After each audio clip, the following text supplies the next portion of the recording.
People always described me the same way: reliable, steady, the guy who shows up. I took pride in that. It felt solid, respectable, safe. What no one ever said was that I was hard to reach, even when I was standing right in front of them. I met her at a time when my life looked finished from the outside. Career stable, apartment paid for, routines dialed in, no chaos. I told myself that meant I was ready for something real. I didn't realize how much of myself I'd already locked away to get there. Her name was Emily. She didn't arrive dramatically. No spark you'd describe as fate. No moment that demanded a story later. She just stayed. And that turned out to be more unsettling than anything explosive ever could. We started slow. Coffee after work, walks that turned into dinners that stretched later than planned. She listened in a way that made silence noticeable, not awkward, intentional. She asked questions I wasn't used to answering.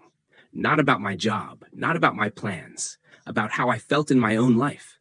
I gave her clean answers, organized ones, the kind that sound honest but don't expose anything. She noticed. Of course she did. One night she said, almost casually, "You explain things really well, but you don't talk about yourself." I smiled. That smile had gotten me through years. "I talk about myself all the time," I said. She shook her head. "You talk around yourself." That sentence stayed with me longer than I wanted it to. Emily wasn't demanding. That's important. She didn't push, didn't rush, didn't try to fix me. She simply stayed curious. And curiosity can feel like pressure when you're used to being opaque. I liked how calm things felt with her. Predictable. Balanced. I told myself that was love maturing. What I didn't admit was that calm also meant I never had to risk anything. There were moments she leaned in, emotionally, moments when the conversation slowed and something heavier waited underneath. I felt it every time, and every time I redirected. A joke, a story from work, a question about her day. She followed, but she remembered. I started noticing how much she watched me. Not suspicious, observant, like she was learning a language I didn't realize I was speaking. One evening, she asked me about my past relationships. I gave her summaries, clean timelines, reasonable explanations. No bitterness, no blame, just distance. "Do you miss any of them?" she asked. I paused. Not because I didn't know the answer, because I'd never allowed myself to ask the question honestly. "I don't think so," I said. She didn't challenge me. She just nodded slowly. Later that night, she said something that landed quietly but deep. "You're very good at surviving your life," she said. "I'm not sure you're letting yourself live it." I didn't respond. Not because I disagreed, because I didn't know how. After that, things continued. Dates, laughs, plans made weeks ahead. From the outside, we looked easy, but underneath, something was being measured. Not by me, by her. I thought consistency was enough. That presence meant proximity. That love didn't require explanation, just reliability. I was wrong. The first real shift didn't come with a fight. It came with a pause, a longer look than usual, a silence she didn't fill for me, and the sense, subtle, unmistakable, that she was starting to decide something. At the time, I told myself I was overthinking. I usually was. But this time, the quiet felt different, heavier. Like the beginning of a question I wouldn't be able to avoid much longer. It never does. Emily didn't change the way she treated me. She still showed up, still listened, still laughed at the right moments. But something in her attention adjusted. Less searching, more observing. Like she'd stopped asking herself if and started asking how long. I noticed it most in the pauses. She stopped filling silence for me. Used to, if a conversation slowed, she'd step in. Now she waited, and waiting has weight. One night, we were sitting on my couch. No music, no TV, just the quiet hum of the city outside. She looked at me and said, "Can I ask you something without you explaining it away?" That caught me off guard. I nodded. "What do you feel when you're with me?" Simple question. No correct answer. I felt my chest tighten. Not because I felt nothing, because I felt too much and didn't know how to name it without losing control. I feel comfortable, I said. It was true. It just wasn't enough. She studied my face. Comfort is good, she said slowly, but it's not the same as closeness. I wanted to argue. Instead, I asked her what she meant. That was my pattern. If I couldn't feel something, I'd analyze it. I feel like you're always here, she said, but there's a part of you that never arrives. I stayed quiet, not defensive, just exposed. She didn't raise her voice, didn't accuse. That made it harder.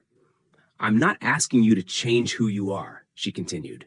I just want to know if you're willing to let me know you. I told myself this was the moment people talk about, the crossroads, where you either step forward or protect the version of yourself that has always worked. I don't know how to do that, I said. It felt like honesty.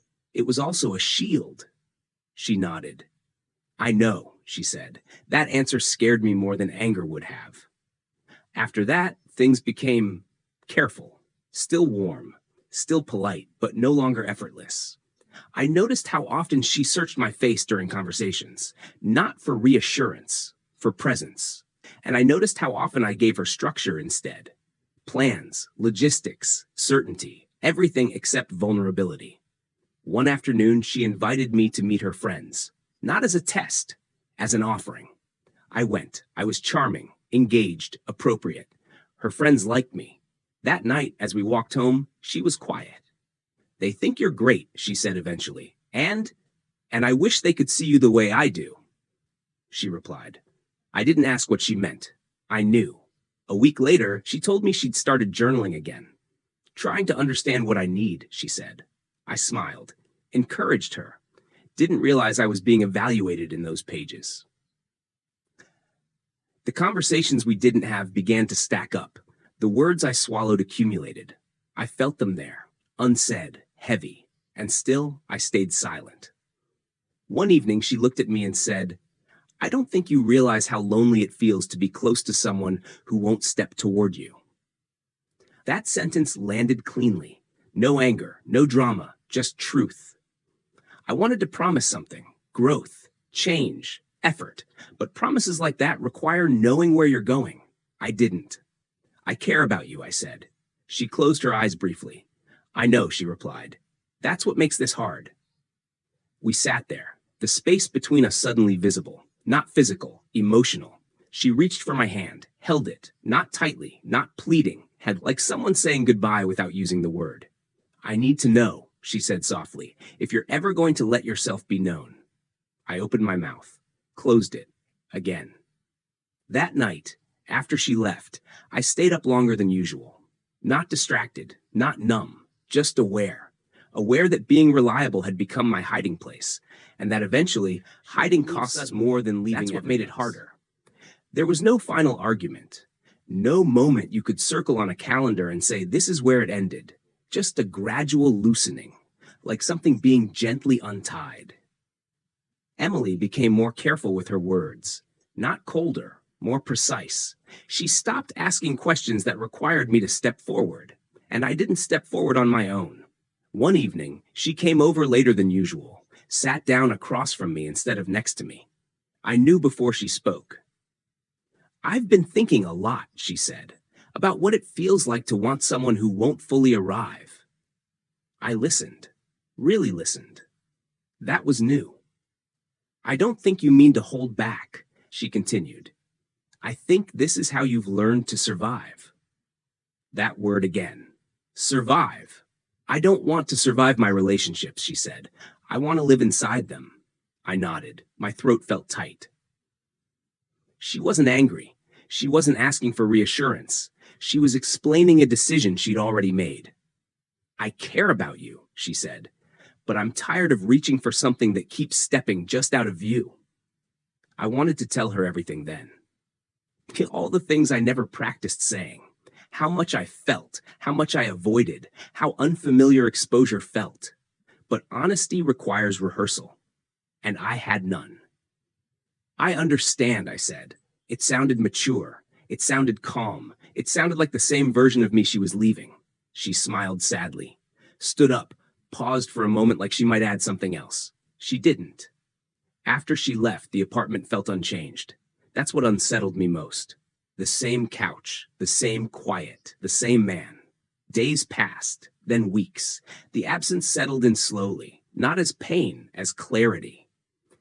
I noticed how often I reached for structure when I felt something rising, how quickly I intellectualized emotion, how silence had become my default defense. I thought about how many people had described me as easy to be with, and how few had ever said they felt close to me. I realized something uncomfortable. Reliability builds trust, but vulnerability builds intimacy. And I'd offered one while avoiding the other. I started small, answering questions honestly, even when it felt awkward, staying present in moments where I usually withdrew, letting discomfort stay instead of smoothing it over. It didn't feel heroic. It felt clumsy, human. I don't know if Emily ever noticed the change. We didn't reconnect. Some lessons aren't meant to be demonstrated to the people who taught them. But I think of her sometimes, not with regret, with gratitude. She didn't leave because I wasn't enough.